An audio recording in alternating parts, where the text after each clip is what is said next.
Glória a Deus, pode se sentar. A paz do Senhor, amém? Bom dia, dia de eleição. Quem aí já voltou, já fui lá cedo, para ficar tranquilo o resto do dia. Deu certo. Quem quiser abrir comigo, abra lá em 2 Crônicas, capítulo 7, versículo 14.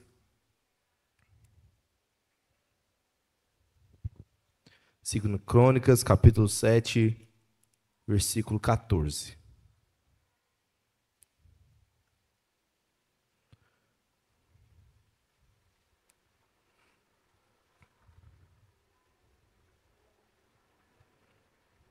Vamos ler a partir do versículo 11. 2 Crônicas 7, 11. Diz assim: E assim Salomão acabou a casa do Senhor e a casa do rei. Tudo quanto Salomão intentou fazer na casa do Senhor e na sua casa, prosperamente o efetuou. De noite apareceu o Senhor a Salomão e lhe disse: Ouvi a tua oração e escolhi para mim este lugar, para a casa do sacrifício. E se eu cerrar os céus, de modo que não haja chuva, ou se ordenar os gafanhotos que consumam a terra, ou se enviar as pestes entre o meu povo. Versículo 14. Se o meu povo, que se chama pelo meu nome, se humilhar, orar e me buscar, e se converter dos seus maus caminhos, então eu ouvirei dos céus, perdoarei os seus pecados e sararei a sua terra. E estarão abertos os meus olhos e atento os meus ouvidos à oração que fizer neste lugar. Amém? Imagina comigo que você precisasse muito falar com um juiz. Imagine que você teria uma causa a qual você precisava de ter um encontro com alguém de uma autoridade tão elevada como um juiz. Imagine comigo que você precisasse de toda maneira entrar neste lugar para falar com ele. E a forma mais fácil que às vezes poderia ter para você poder entrar na sua presença seria ter às vezes um amigo, um familiar, um parente, um amigo bem próximo. Certo? Então, e imagina comigo que você conseguiu marcar essa reunião, ele vai te receber, esse amigo vai te levar até ele. Imagina comigo que você tem então que se preparar para estar na presença dele. Você não pode chegar lá de qualquer maneira ou de qualquer jeito. Você não pode ir lá na presença de um juiz, às vezes, se encontrar de chinela havaiana, calção e camisa regata. Não. Você precisa estar na presença dele de uma forma adequada. Imagina comigo que esse juiz, então, ele vai representar em nossas vidas o próprio Deus. E imagina comigo que esse amigo, a qual nos leva para a presença desse juiz, é Jesus Cristo. E esta forma a qual eu tenho que me preparar para estar na presença dele, é as formas a qual nós precisamos nos achegar a ele. E quando a gente vai entender, então, que nós precisamos de ter uma forma apresentável para Jesus, a gente vai aprender, então, neste texto, vamos tirar algumas lições. Como seria, então, um homem a quem Deus atende? Não que seja este o padrão ao qual você vai seguir e as coisas vai acontecer, mas é um padrão ao qual esse texto nos ensina, que o próprio Deus nos ensina, que se nós seguirmos, Deus vai ouvir o nosso clamor. Eu não sei vocês, mas eu preciso que Deus ouça o meu clamor nesta manhã. Amém? Salomão, então, ele acaba de terminar o templo. Salomão, ele é filho do rei Davi. Davi, ele iria construir o templo. Porém, Deus fala para ele que ele não poderia construir o templo. Só que Deus seria tão misericordioso com ele, que a sua descendência seria, então, o trono. E da descendência de Davi, então, seria alguém que iria construir o templo. Esse templo, então, ele é construído, então, por Salomão, que é filho de Davi. Salomão, então, ele constrói todo o templo. Davi deixa tudo preparado para ele, deixa o ouro, a prata, tudo já organizado, só para Salomão dar início às obras. Salomão, então, termina as obras. No capítulo 7, a qual nós lemos, então, Salomão está orando, então, a Deus. Salomão sacrifica ali com o povo vários sacrifícios. A Bíblia diz que ele ofereceu em torno de 22 mil bois, 120 mil ovelhas para esse Deus, quando o templo terminou. Então todo o povo de Israel, toda a nação de Israel estava em prol disso, de oferecer sacrifício para que Deus olhasse para aquele templo. No versículo 12, então, Deus diz: ouvi a oração e escolhi para mim este lugar, então, que você preparou como um lugar de sacrifício. No versículo 13, então, Deus mostra que se ele fechasse os céus, que se ele fechasse, então, para que não houvesse mais chuvas, e que se ele enviasse gafanhotos para destruir a cidade, mesmo assim, se o povo dele, que é o versículo 14, que se chama pelo meu nome, orar, humilhar, buscar a minha face e se converter dos meus maus caminhos, então ele ouviria o clamor daquele povo e sararia a sua terra, perdoaria os seus pecados. E é sobre isso que a gente vai falar, sobre esses 4 tópicos a qual Deus falou para Salomão. Engraçado porque não foi um profeta usado por Deus, não foi alguém inspirado por Deus, mas foi o próprio Deus que disse para Salomão. Então é algo que nós precisamos estar muito atento. E a primeira coisa que Deus fala então para Salomão nessas condições é que aquele povo ele precisava se humilhar. E nós, nessa fase da nossa vida, no jeito que o mundo está vivendo, uma das partes mais difíceis que nós temos enfrentado é entender ou praticar a humilhação, ter humildade.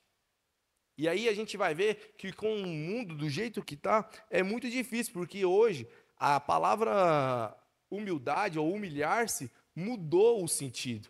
Hoje a pessoa acha que humilhar-se é alguém dar um soco na sua cara e eu tenho que ser humilde, né? É assim mesmo. Ou a pessoa às vezes te xingar, acabar com você e você se sentir rebaixada, humilhada, mas não, tá bom, acontece assim. Sabe aquela pessoa boazinha que ela não consegue dizer não?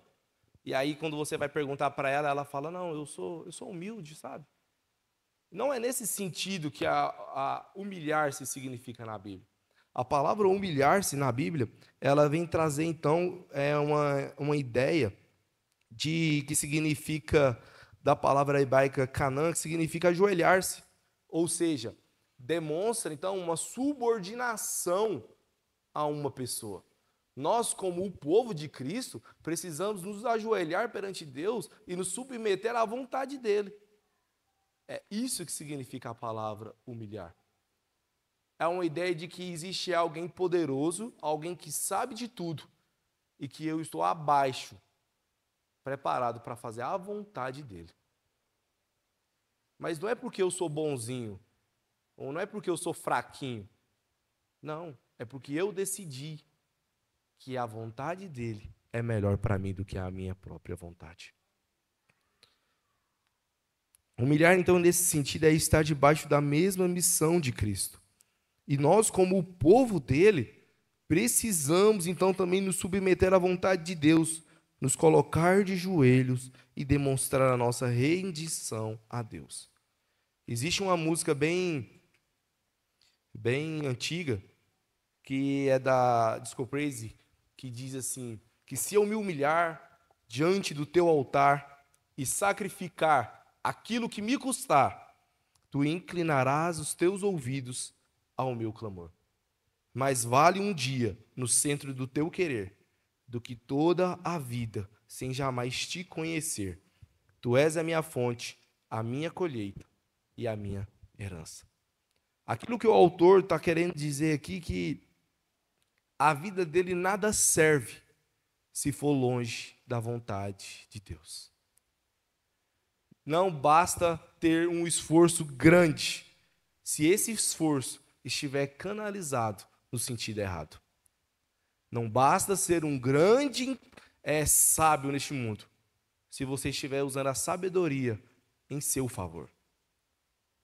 Aquilo que Deus quer de nós, o nosso propósito aqui na terra, é que nós viemos usar toda a nossa vida, todo o nosso ser, todos os nossos recursos, a submeter à vontade de Deus e fazer com que o reino de Deus venha ter um crescimento exponencial aqui na terra.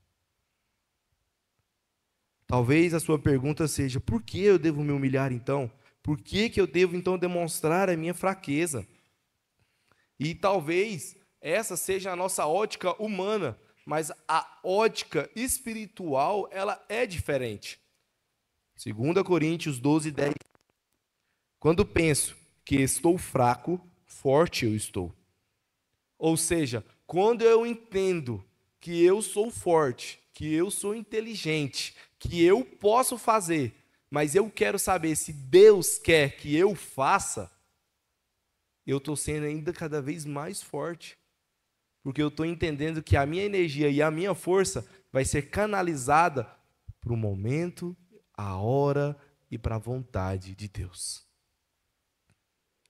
E que nós venhamos então nessa manhã nos colocar de joelhos e nos humilhar na presença desse Deus, que Ele tem todo o poder. O homem a quem Deus atende, primeiro, então, ele deve se humilhar, reconhecer.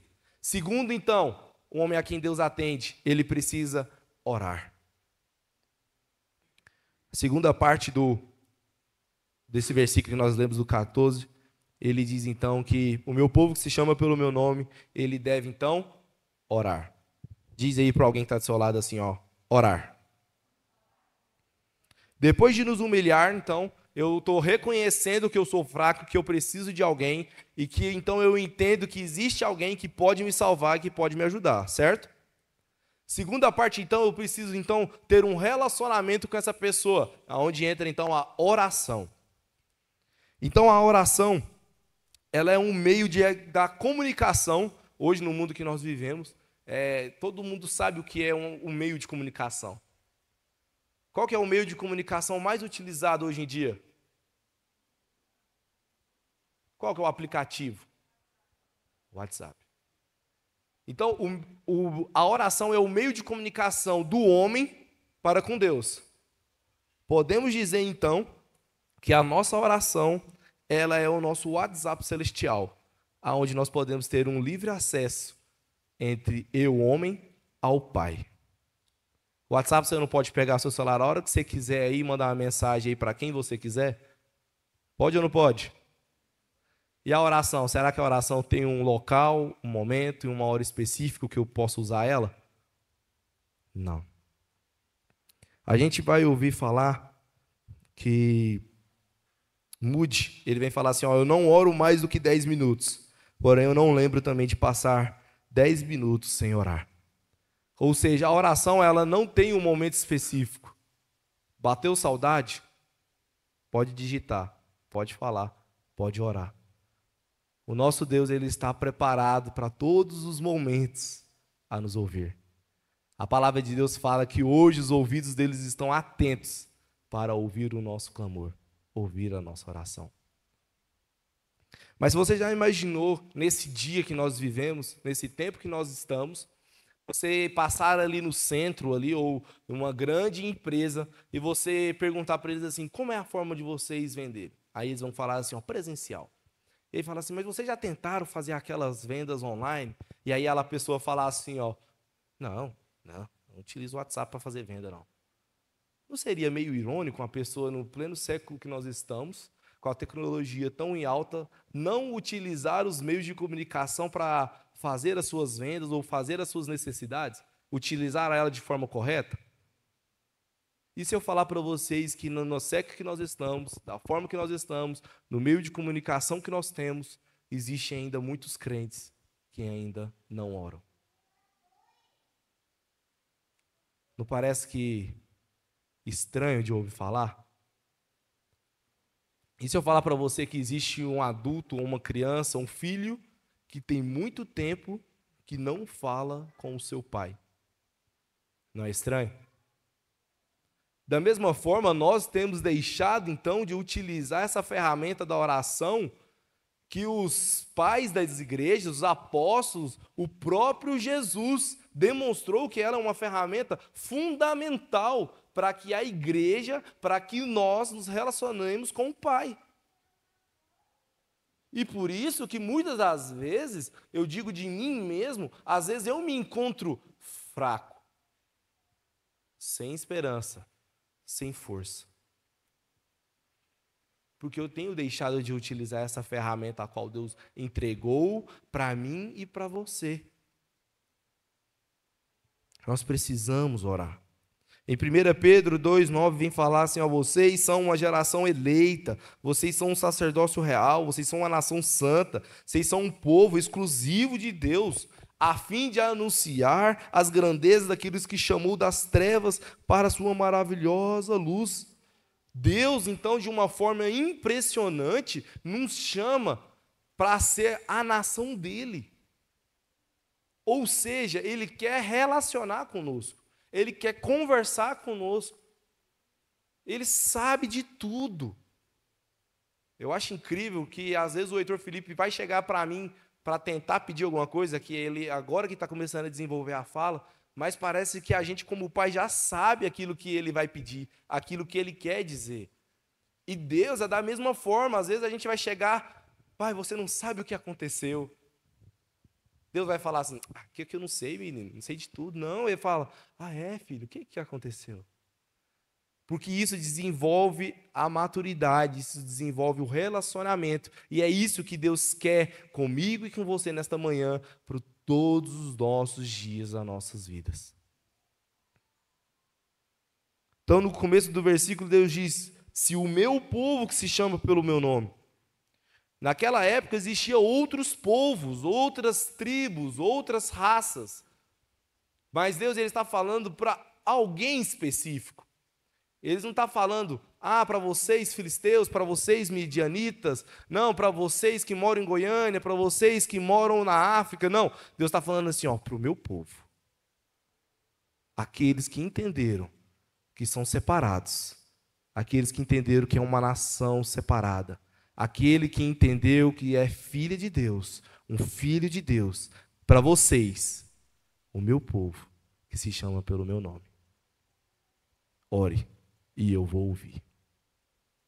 E isso não tem como eu sair daqui nesta manhã sem me encher de coragem para falar com Ele. É esse sentido que eu preciso sair daqui nesta manhã, com a vontade de falar com este Deus. A terceira coisa que vai falar, a terceira coisa que Deus fala então para Salomão, o homem a quem Deus atende, ele precisa então buscar a minha face. E quando eu li pela primeira vez, mas espera aí, buscar a minha face, a oração é buscar a face de Deus, então está repetindo?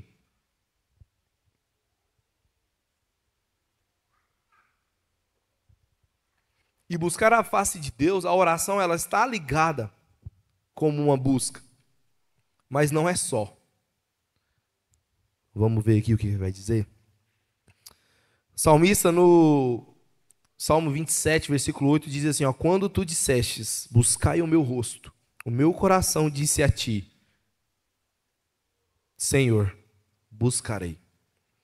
Aquilo então que do Salmo 27 está dizendo assim, quando Deus diz para nós, ei, busque o meu rosto, o meu coração, eles têm que estar em prontidão, aberto, para olhar para Deus e dizer assim, eu o buscarei. E por que nós, muitas das vezes, nós temos os nossos corações fechados para algumas coisas?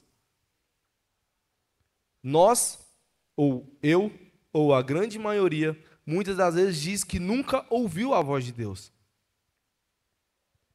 E eu acho muito interessante porque o pastor Luciano Subirá, ele vai falar assim, que muitas das vezes a voz de Deus para nós, ela não vem como um trovão, ela não vem como um larido, ela não vem como um carro de som passando na nossa porta. Muitas das vezes a voz de Deus, ela vem como um vento suave dentro de você. E buscar a face de Deus precisa de ter essa renúncia e essa busca. Quando Deus diz, busquem o meu rosto, os nossos corações precisam estar preparados para dizer, eu o buscarei. A palavra buscar significa examinar minuciosamente, investigar, pesquisar e esquadrinhar. Ou seja, quando Deus diz, busque a minha face, precisa de ter uma ação, uma força de vontade, uma atitude de buscar algo. Quando eu era criança, existia uma brincadeira que às vezes fazia muito, que era você pegava alguma coisa, alguém, né, da turma escondia, e aí fazia um papelzinho e fazia uma trilha, caça-tesouro. E aí nessa trilha tinha um começo onde você estava, e aí tinha um lugar no mapinha onde você tinha que seguir para desvendar onde estava o tesouro. E um X naquele lugar ali do mapa era onde tinha um tesouro escondido. E para você encontrar aquilo que estava guardado no X, você precisava de ter atenção nas pistas que ia acontecendo no decorrer do caminho. Então nós precisamos procurar minuciosamente também para nós encontrarmos o nosso tesouro.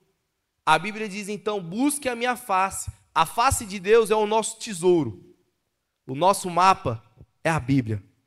Então nós precisamos entender que para me buscar a palavra de Deus, para me buscar a presença de Deus, tem um mapa a qual eu preciso seguir. E ele nos leva a perto de Cristo, a buscar a face de Cristo.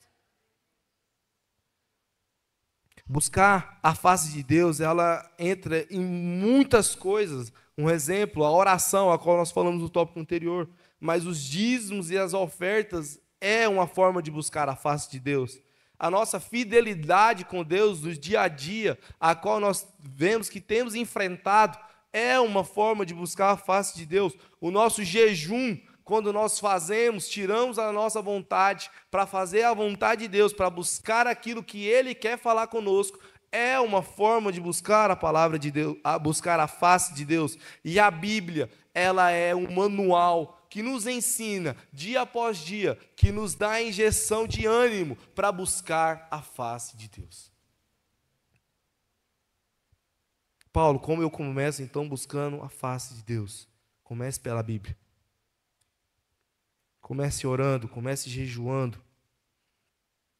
É claro que existem outras coisas que nós podemos fazer para buscar a face de Deus, isso é claro.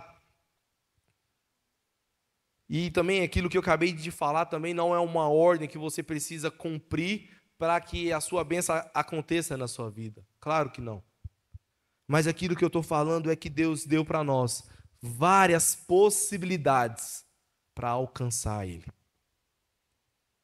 A verdade é que o ser humano não podia e não teria como se aproximar de Deus porque nós herdamos o pecado de Adão e Eva. Mas a verdade é que Deus deu Cristo Jesus para nos dar várias possibilidades de chegar a Ele. Existe um caminho que é Cristo Jesus. Mas para me agradar a Cristo Jesus existem várias possibilidades. Essa é a verdade. Nesta manhã, então, nós viemos entender que eu preciso buscar a face de Deus com força e empenho. Aquilo que Deus podia fazer pelo homem, Ele fez, que é entregar Cristo Jesus por nós. Mas aquilo agora que se arremete à minha parte deste acordo, eu preciso fazer, que é buscar a face de Deus. Aquilo que era de Deus para o homem, Deus já fez, porque o homem era impossível de fazer essa parte. A parte dele ele cumpriu. Mas aquilo que é do homem para com Deus, nós precisamos fazer. E buscar a sua face é uma delas. Entender qual que é a vontade de Deus é uma delas. Viver o propósito de Deus aqui na terra é uma delas. E aí então, vamos chegar no último ponto a qual Deus fala aqui, que é o homem que busca a face de Deus precisa se converter dos maus caminhos. E aqui para mim parece que me deu meio que um nó. Porque a gente está falando, Deus está falando para um povo que Deus já escolheu esse povo, já amou esse povo, e que esse povo agora somos nós, mas ele fala assim, ó, que esse povo ele precisa se converter dos seus maus caminhos também. Como assim, Paulo? Então o povo de Deus, então, comete pecados, às vezes desvia dos seus caminhos, às vezes fazem coisas que desagradam a Deus? Sim, com toda certeza. Ah, então significa então que eu não sou o povo de Deus, então, porque eu peco? Não, você é o povo de Deus, nós somos o povo de Deus. Deus sabe aquilo que o povo de Deus faz. Mas ele sabe também que a vontade sua é de permanecer limpo, não é de sujar. Eu ainda não posso dar esse tipo de exemplo, né? Mas o pai que tem vários filhos, ele sabe a forma que cada filho age. Tenho certeza que o pastor Eberson não trata a Rebeca da mesma forma que vai tratar o Asaf. Pela idade, pela maturidade, mas porque cada um é um ser diferente um do outro. E Deus sabe, e o pastor Eberson também sabe quando a Rebeca deixa de fazer alguma coisa porque ela não sabia, ou quando ela deixa de fazer alguma coisa só porque ela não queria fazer mesmo. E da mesma forma, o Papai do Céu, ele sabe quando eu deixo de fazer algo porque eu não sabia que estava fazendo errado, como eu também estava fazendo porque eu não queria fazer o certo. O nosso Deus sabe. Ele sonda nossos corações e nos conhece. Será que temos andado, então, pelos caminhos certos? Esta manhã, Deus nos traz uma reflexão, é de que vocês são o meu povo. Eu escolhi vocês. Eu amei vocês. Por que caminhos que vocês têm andado? E essa pergunta, ela tem que entrar dentro do nosso coração e fazer uma autorreflexão. Preciso analisar e entender aquilo que eu tenho vivido. Deus, ele não está falando com os povos pagãos, ele não está falando com pessoas que ele sabe que não tem nada a ver com ele, no sentido, não porque Deus não os escolheu e não morreu por eles, mas porque eles recusaram a ele. A pergunta que Deus está falando aqui para o meu povo é para nós que já escolhermos estar andando com eles. E por algum momento dessa vida, nós desviamos o foco. Ficamos para trás, ou até mesmo estão dando volta em caminhos errados. Essa pergunta não é para o seu vizinho que às vezes escuta a música do mundo e que nunca aceitou a Cristo e que nunca quis ele. Não, essa pergunta é para nós, que somos o Filho de Deus, que nós amamos a Ele, mas por algum momento nós temos decepcionado a Ele, ficado para trás. Essa pergunta é para nós. Às vezes você vai falar assim, nossa, Paulo, a tal pessoa podia estar aqui nesta manhã para ouvir isso. Não, mas Deus escolheu, foi nós, os filhos deles que precisavam escutar esta palavra, está aqui. E o que nós vamos fazer saindo daqui? Em Atos capítulo 3, 19 diz assim, arrependa-se, pois, e voltem-se para Deus, para que os seus pecados sejam cancelados. Tá, Paulo, eu realmente decepcionei a Deus, realmente eu tenho deixado a desejar, realmente eu preciso melhorar, e o que eu faço? Arrependa-se e volte para Deus. Esse chamado de Deus para nós nesta manhã não é um chamado te jogando e te excluindo da familiaridade de Deus, mas é uma chamada para você retornar do ponto aonde você parou. Papai do céu não está falando para você, você errou e você está excluído, destituído de mim, não. Deus está falando assim, você errou, eu sei que errou, mas eu estou chamando você hoje para voltar do ponto aonde você parou. Porque eu ainda quero relacionar com você. Ainda tem chance de eu me relacionar com você. E eu ainda quero me relacionar com você. No Ministério Infantil nós temos então uma definição muito legal do pecado. A gente ensina lá às crianças que o pecado é tudo aquilo que eu penso, vejo, falo, sinto e faço e que não agrada a Deus. E muitas das vezes então a gente vai perguntar assim, tá, e aí, qual que é o meu pecado então, Paulo? Eu não sei. Você precisa fazer uma autoanálise. Mas o que eu queria te chamar a sua atenção é que muitas das vezes nós achamos que os nossos pecados são inofensivos e que às vezes até Deus nem está vendo mais eles. Às vezes nós achamos que os pecados que a Bíblia diz é o pecado de adultério, de prostituição, é o pecado de blasfêmia contra o Espírito Santo, o assassinato, porque esses são os altos níveis de pecado. E são verdade, mas existem outros pecados que têm o mesmo peso do que eles. As consequências são diferentes, mas o pecado em si são todos igual perante Deus. Nós esquecemos que existe uma lista a qual Deus falou para a gente. Por exemplo, Gálatas, capítulo 5, do 19 ao 22, vem trazer para nós uma lista enorme das obras da carne. E lá tem pecados grandes, mas tem pecados que às vezes a gente nem percebe, como um ciúme. Pecados como pequenas coisas, invejas, que às vezes a gente acha que são pecados que, não, isso aqui não faz diferença na minha vida. E quando eu estava escrevendo e estava meditando nessa palavra, Deus trouxe muito na minha vida sobre essas pequenas coisas. Porque muitas das vezes a gente faz uma lista assim, né?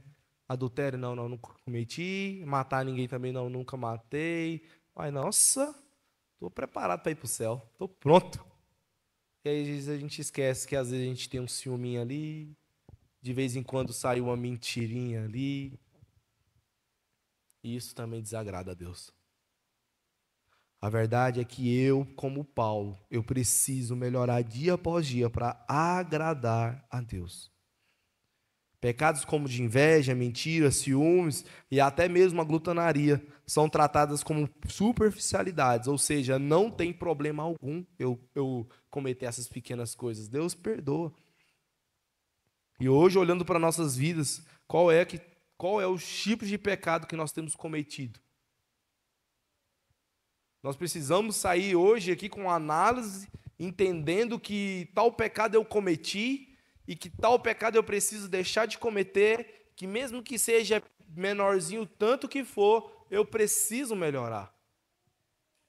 Mas eu não preciso melhorar, não é porque senão a minha mãe vai saber, meu pai vai saber, meu padrasto, minha esposa vai saber, o meu pastor, meu Deus do céu, vai me deixar disciplina. Não é por isso. Nós precisamos deixar isso, porque eu quero agradar a Deus. Qual que é a motivação que a gente tem para ir para o céu? É porque as ruas são de ouro e de cristal, que lá eu não vou precisar trabalhar, porque lá vai ser só descanso, sombra e água fresca, e tal, aquilo que todo mundo acredita e acha e entende? Não. A minha motivação tinha que ser porque Cristo Jesus está lá e que eu quero morar com Ele. E que se um dia eu entendesse ou sabesse, entendesse, visse que o céu não é aquilo tudo que a gente pensa às vezes e que o céu vai ser em um outro jeito, de um outro lugar, mas que lá tem a presença e tem Jesus Cristo, aquilo ali para mim se tornaria o céu. Não estou falando que o céu não existe não, gente. Estou te dando um exemplo. Que o céu, ele só é céu porque Jesus está lá. E é por isso que eu quero estar lá. Os outros povos ouviam e entendiam que Deus era. O Deus de Israel. O Deus que tirou os egípcios do domínio de Faraó. Aquele Deus que fez o mar se abrir. Não. Nós precisamos entender aquilo que Deus é. Nós precisamos entender aquilo que Deus ele realmente é para nós. Não por aquilo que Ele faz. Porque um dia, quando eu sigo a Cristo por aquilo que Ele faz, o dia que Ele deixar de fazer para mim, porque Ele é pai e Ele sabe o que é melhor, o filho ele se frustra e acha que o pai não está nem aí para ele mais. Mas o filho que teme a Deus e segue o seu pai por aquilo que ele é, pela sua essência, mesmo se ele não ganhar nada, ele vai entender aquilo que Deus realmente é para ele. E está aí a diferença dos outros povos para nós que somos o povo de Deus. Nós seguimos a Deus por aquilo que ele é por nós. No versículo 21, então, nos mostra, então, que depois que o povo, em Gálatas capítulo 5, 19, 22, vem falar sobre isso, e fala no versículo 21 que as pessoas que não têm e não seguem essas obras da carne, elas herdarão o reino de Deus. Então, Deus, quando ele fala para você não ter as obras da carne, não é porque ele é chato e não quer que você aproveite de tudo na vida. É porque ele sabe que se você fizer as obras da carne, não existe vida ali. A vida só está nele. E uma certa vez, então, conta-se uma história de uma pessoa que mostrou para um amigo, chega para um amigo e mostra um lenço muito bom, muito fino, só que esse lenço tinha uns respingados de tinta. E por causa disso, de um lenço que valia um certo dinheiro, começou a não valer mais nada. Então ele apresenta esse lenço para um amigo, o amigo pega esse lenço, leva para um lugar e faz um belo desenho naquele lenço. Então, de um lenço que não valia mais nada, por causa daquele desenho, aquele lenço ali é leiloado e vale muito dinheiro. E da mesma forma, Cristo é esse artista que transforma nós como um lenço manchado em um grande desenho. Cristo é o artista que transforma um pecador marcado por borrões das fraquezas e faltas em um herói capaz de enfrentar uma multidão e conquistar várias almas a Cristo. Para o mundo, para o diabo, você não vale nada porque você pecou. Mas para Cristo, o artista que tem o poder de tudo nas suas mãos, você ainda tem um grande valor para ele. E para a gente encerrar, várias vezes nós repetimos durante esta manhã que Deus chama o seu povo. E hoje não é diferente. Nós somos o povo de Deus. No Antigo Testamento, o povo de Deus, ele era, vamos dizer, entendido por duas partes, de duas formas. Ele era um povo territorial, que era o país, mas ele também era um povo de Deus por ser uma nação separada, escolhida para Deus, espiritualmente falando. Hoje, nós aqui, nós não somos uma nação territorial, mas nós somos uma nação espiritual. Existe uma parte de Deus aqui em Anápolis, em Goiânia, no Brasil, lá do outro lado do mundo. Porque nós somos o corpo de Cristo. E aquilo que Cristo precisa fazer neste mundo, Ele vai fazer através do seu corpo, da sua igreja. E essa igreja somos nós. Esse texto nós aprendemos então a relação então de um homem ou uma mulher que quer agradar a Deus ou que a Deus vai atender, que ele precisa se humilhar, ele precisa orar, ele precisa buscar a sua face e ele precisa se converter dos seus maus caminhos. Que Deus venha nos abençoar nesta manhã, que Deus venha abençoar a gente durante o decorrer do final deste ano e que nós venhamos entender que nós temos uma grande e poderosa função aqui na terra, que isso é a igreja de Cristo. Amém? Vamos ficar de pé?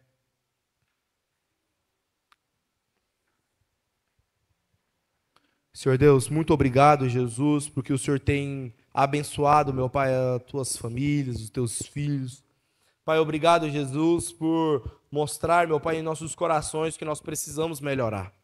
Obrigado, Jesus, porque esta alerta, meu Pai, para nós, não é, meu Pai, nos tirando, meu Pai, das bênçãos a qual o Senhor tem prometido e tem nos separado para nós. Não, Pai, esse convite hoje, esse alerta que o Senhor faz hoje, é trazendo, meu Pai, os teus filhos de volta, meu Pai, para a sua casa. Esta alerta, meu Pai, hoje é falando, ei, espera, você está indo para o lugar errado, mas volte que eu quero me relacionar com você. Deus, que nosso coração possa vir estar preparado, meu Pai, para relacionar com o Senhor. Que os nossos corações possam vir estar preparados, Jesus, para amar o Senhor, não por aquilo que o Senhor fez, meu Pai, ou por aquilo que o Senhor ainda está fazendo, mas que nós podemos amar o Senhor, meu Pai, por aquilo que o Senhor é. Que o Senhor possa vir estar abençoando esta igreja, em nome de Jesus, Deus. Amém.